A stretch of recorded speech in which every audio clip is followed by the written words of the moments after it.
High to all, अभी तक हम 17 सितंबर की सारी शिफ्ट के क्वेश्चंस कवर अप कर चुके। अब हम बात करेंगे 18 सितंबर की फर्स्ट शिफ्ट के क्वेश्चंस। जैसा कि अभी तक हमने जितने भी सेशंस करे, हम हर सेशन में हर शिफ्ट के इंपॉर्टेंट क्वेश्चन डिस्कस करते हैं, तो इसमें भी हम 18 सितंबर के बेस्ट क्वेश्चंस को डिस्कस करेंगे फर्स्ट शिफ्ट के। जब भी क्वेश्चन आपके सामने आएगा, आप वीडियो पॉज करना, क्वेश्चन खुद ट्राई करना and then look for the solution. शुरू करते हैं सेशन को। A shopkeeper offers the following discount schemes for buyers: two successive discounts of 15% and 20%, successive discounts of 25% and 10%, a discount of 33%. The selling price will be minimum under what scheme? क्या बोल रहा है? एक shopkeeper तीन तरह के discount दे रहा है। पहला डिस्काउंट 15% और 20%, दूसरा 25% और 10%, तीसरा 33%। कौन सा डिस्काउंट बेस्ट है कस्टमर के लिए, यानी कि सेलिंग प्राइस सबसे कम होगा? देखो, सबसे पहले इन दो डिस्काउंट्स को देखो, ये बहुत आसान। जब भी आपको टोटल सेम मिले, 15 और 20 35 होता है, 25 और 10 35 होता है। जब भी आपको सेम टोटल मिले, टोटल सेम 15 और 20 35 35। जो वैल्यूज में गैप ज्यादा होता है वो ज्यादा डिस्काउंट होता है, तो इन दोनों में ये ज्यादा डिस्काउंट होगा। एक बार सॉल्व करते हैं। जब आपको बोला गया 25% डिस्काउंट और 10% डिस्काउंट, तो ये कितना हुआ? पहला डिस्काउंट -25, दूसरा -10, -25 इंटू -10 अपॉन 100, जो कि सॉल्व करने पर आएगा -32.5, यानी कि डिस्काउंट मिल रहा है 32.5% का। माइनस इसलिए लिखा है क्योंकि डिस्काउंट मिल रहा है। So discount of 32.5%। यहां पर डिस्काउंट है 33%, तो ज्यादा डिस्काउंट कहां है? Third option. So this is the best discount for the customer. अगले क्वेश्चन में मूव कर दें। If 3 cubes of volume 512 centimeter cube each are joined end to end, कह रहे तीन घन है जिनका आयतन 512 सेंटीमीटर क्यूब है, उसको साथ साथ जोड़ा गया, तो जो फिगर बनेगी, यानी कि जो घनाभ बनेगा, उसका सरफेस एरिया क्या होगा? अब देखो, जब भी आपको ऐसा क्वेश्चन आता है, पहले तो आप समझो तीन क्यूब्स हैं जिनकी वॉल्यूम 512। अगर वॉल्यूम 512 है, यानी कि साइड क्यूब 512, तो साइड 8 हो गई। अब वो तीन क्यूब्स जोड़े कैसे जा रहे हैं? मान लो ये पहला क्यूब है, ये पहला क्यूब है, अब ये पहला क्यूब है, ये दूसरा क्यूब है, ऐसे जोड़े गए। ये आपको क्लैरिटी होनी चाहिए कि हाँ, जोड़े कैसे जा रहे हैं, ये ऐसे जोड़े। अब इसका हमें सरफेस एरिया निकाल। देखो कैसे कैसे प्रोसीड कर सकते हो। वन अप्रोच है, अगर आप बोलो कि ये क्यूबॉइड बन गया, तो जिसकी लेंथ क्या होगी? क्योंकि ये 8 हो गया, ये भी 8 हो गया, ये भी 8 हो गया, लेंथ हो गई 24, ब्रेड्थ अभी भी 8 है और हाइट अभी भी 8 है। अब अगर आपको सरफेस एरिया निकालना है, आपके पास फॉर्मूला है 2LB, 24 इंटू 8 192, BH 8 इंटू 8 64, ऐसी HL 8 इंटू 24 192। अब आप इसे सॉल्व कर लोगे, you will get the answer. 192 192 384 448, 448 into 2 896 centimetre square. एक तरीका तो ये, एक तरीका तो ये। दूसरा तरीका आप क्या यूज कर सकते हो? यहां पर आप बोल सकते हो एक क्यूब के 6 फेस होते हैं, 3 क्यूब्स थे, तो टोटल फेस कितने होने चाहिए थे? 18 फेसेस, 18 फेसेस। बट ये जॉइंट है, ये जॉइंट है। देखो इस जॉइंट पे होता क्या है, इस जॉइंट पे होता क्या? पहले वाले क्यूब का राइट, दूसरे वाले का लेफ्ट छुप जाएगा, तो दो फेस छुप जाएंगे। ऐसे इस जॉइंट पे क्या होगा? पहले वाले का राइट, दूसरे वाले का लेफ्ट छुप जाएगा, 4 फेस कम हो जाए। तो 18 फेसेस में से 4 फेस कम करें, यानी कि 14 फेसेस। 14 इंटू एक फेस का एरिया 8 स्क्वायर, 14 इंटू 64। अगर आप सॉल्व करोगे इसे, this is 896 centimetre square. Answer is A option. मैंने आपको इस क्वेश्चन की दो अप्रोचेस बताई। देखो हमारा बेसिकली पर्पस क्या है? कम क्वेश्चंस करो बट मल्टीपल अप्रोचेस के साथ करो, तब आप ज्यादा सीखोगे। Answer for this is 896। मैंने आपको बताया क्यूबॉइड मान के भी कर सकते हो, और आप ये देख सकते हो 3 क्यूब से 6 फेस 18 फेसेस, 2 जॉइंट से जिसकी वजह से 4 फेस कम होंगे, यानी कि 14 फेसेस। तो आंसर कैलकुलेट हो गया। अगले क्वेश्चन में मूव करते। A number are when divided by 8, एक नंबर है आर, उसको 8 से डिवाइड करा गया, रिमाइंडर आया 3, 8 से भाग देने पर शेषफल। अब कह रहे इसका रिमाइंडर बताओ 8 के साथ। ये बहुत आसान है, आप मान लो आर की जगह 3 रखना है, बस अब ये क्वेश्चन इतना है, 3 का square 6 into 3 plus 7 divided by 8, बस अब इसको सॉल्व कर। 9 का 8 से रिमाइंडर क्या होता है 1, 18 का 8 से रिमाइंडर क्या होता है 2, और ये 7, ये टोटल बना 10, 10 को 8 से डिवाइड करोगे तो रिमाइंडर क्या आएगा। Answer for this question is 2। बहुत सिंपल क्वेश्चन था, बट हाँ रिमाइंडर्स पे इस तरह का क्वेश्चन पूछा गया तो आपको आना चाहिए। सी द नेक्स्ट क्वेश्चन, बोला गया इन अ कॉन्स्टिट्यूएंसी, एक निर्वाचन क्षेत्र में 45% of the total voters are males and rest are females. 45% males हैं, बाकी फीमेल्स। 60% मेल्स इलिटरेट है, 60% फीमेल्स लिटरेट है। Then by what percent is the number of illiterate females more than that of literate males. अब आप देखो, आप मान सकते हो let the total population is 100। अगर टोटल पॉपुलेशन 100 है तो मेल्स कितने, बोला गया मेल्स जो है 45%, तो मेल्स हो गए 45, फीमेल्स हो गई 55। अब बोला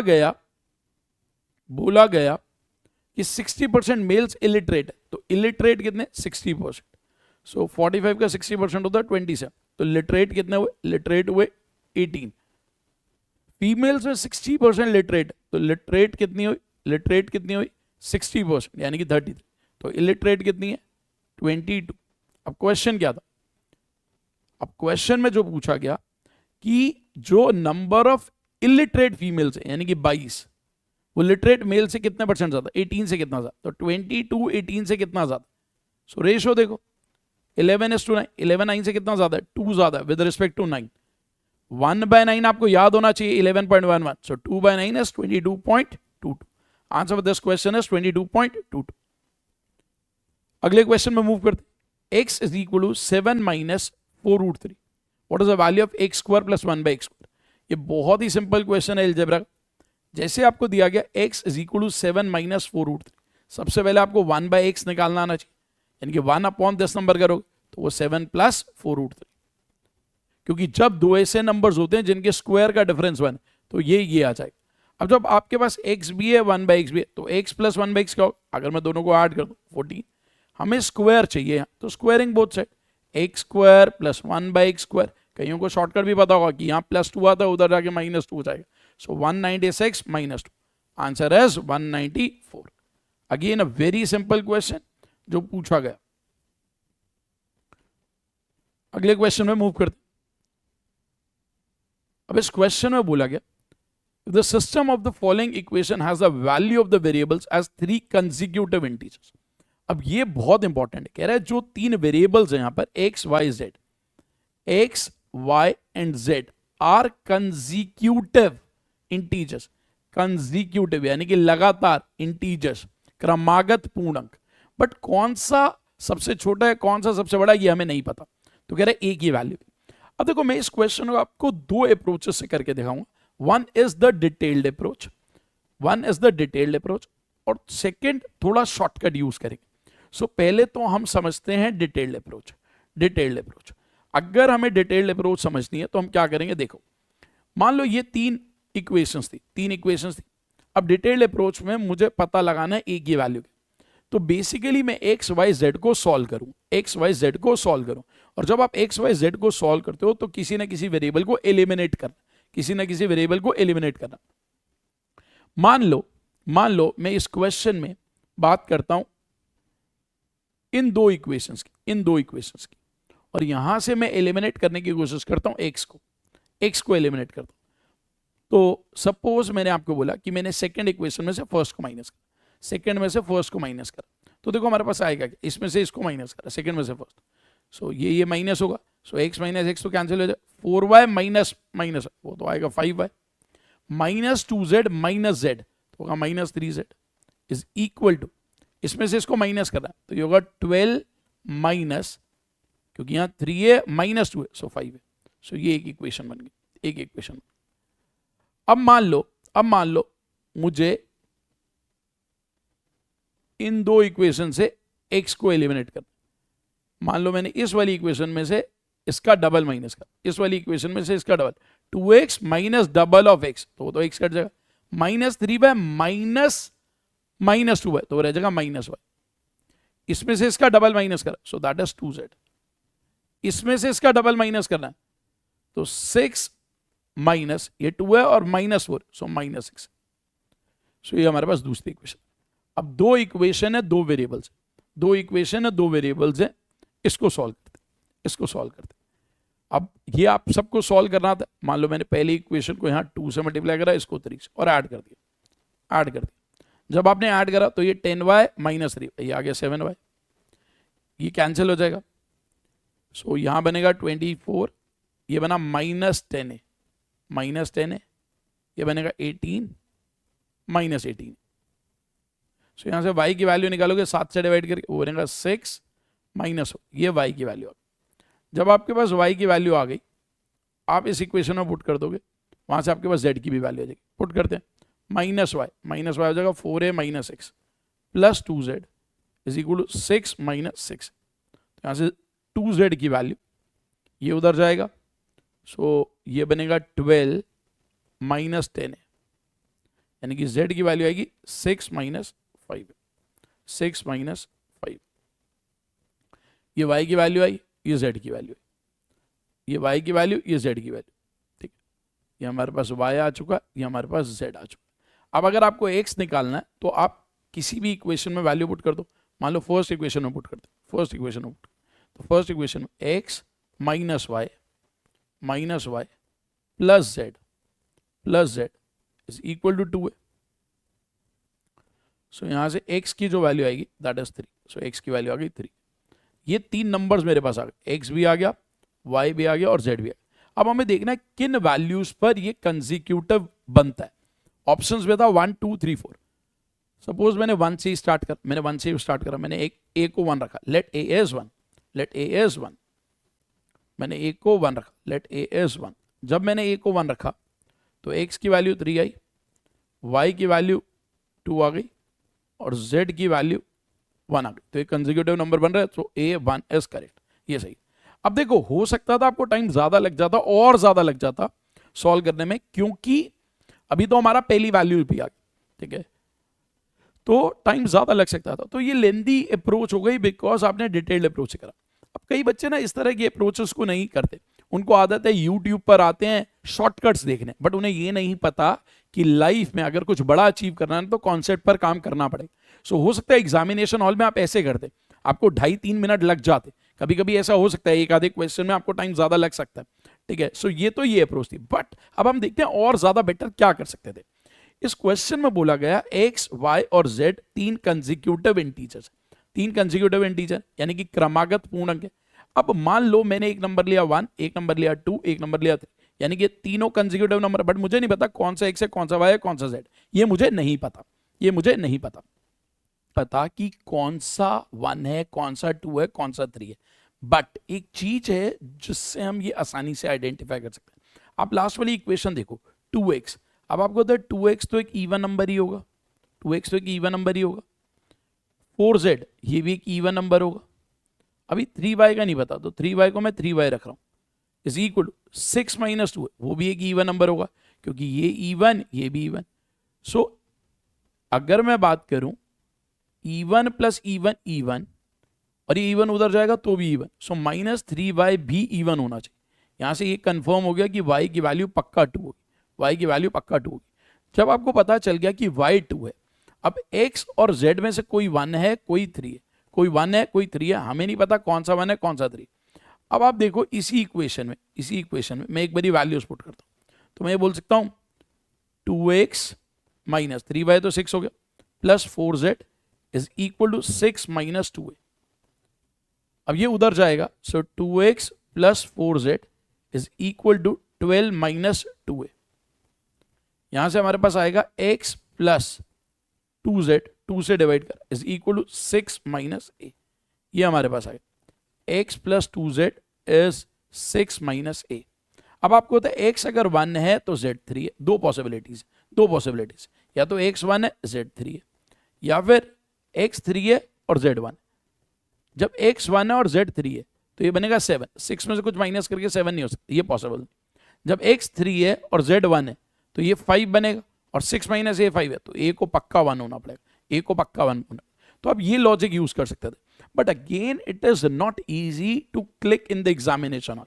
सो कुछ क्वेश्चंस कभी कभी ऐसे आते हैं जिसको हमें सीखना है, इसीलिए मैंने आपको ऐसे भी बता दिया, प्लस मैंने आपको डिटेल्ड अप्रोच भी बता दी. So now we should move to the next question. See the next question. एक सर्कल है जिसका सेंटर O है, एक सर्कल है जिसका सेंटर O है, मान लो ये सर्कल है, अब इसका सेंटर O है, बोला कि AOC diameter, AOC diameter, B कोई पॉइंट है सर्कमफ्रेंस पे, मान लो B है. वो कह रहा है जो आर्क AB है, ये वाली जो आर्क है AB, ये BC का 1/5, ये BC का 1/5. सो अगर ये 5 यूनिट्स है तो ये 1 यूनिट है. What is the degree measure of BOC? अब आपको पता है अगर AC हमारा डायमीटर था, AC हमारा डायमीटर था, तो एंगल AOC तो 180 होना था. अब क्योंकि ये आर्क 5 यूनिट्स है, ये आर्क 5 यूनिट्स है, ये 1 है, तो ये जो एंगल होगा BOC that is 5 part out of 6 किसका? 180. So that is 150 degree. ये काफी इजी क्वेश्चन था. Answer for this is B option. अगले क्वेश्चन में मूव करते हैं. See the next question. 3 sin A plus 4 cos A is equal to 5. What is the value of tan? अब इससे पहले मैं आपको एक शॉर्टकट सिखा देता हूं. कभी भी आपके पास ऐसा कुछ क्वेश्चन आ जाए, A sin A plus B cos A is equal to C, जहां पर एक कंडीशन है that C is equal to under root of A square plus B square, यानी कि A B C Pythagorean triplet को follow करे, A B C Pythagorean triplet को follow करे. अगर ये पाइथागोरियन ट्रिपलेट को फॉलो कर रहे हैं, पूरी इक्वेशन को C से डिवाइड करोगे, so A by C sine A plus B by C cos A is equal to 1. जब आपने ऐसे लिख दिया तो आपको पता है sine square theta plus cos square theta 1 होता है, तो जो साइन थीटा के साथ लिखा वो साइन थीटा की वैल्यू, जो कॉस थीटा के साथ लिखा कॉस थीटा की वैल्यू. सो साइन A की जो वैल्यू होगी that is A by C, cos A की जो वैल्यू होगी that is B by C. तो आपके पास साइन A की वैल्यू भी आ गई, कॉस A की वैल्यू भी आ गई.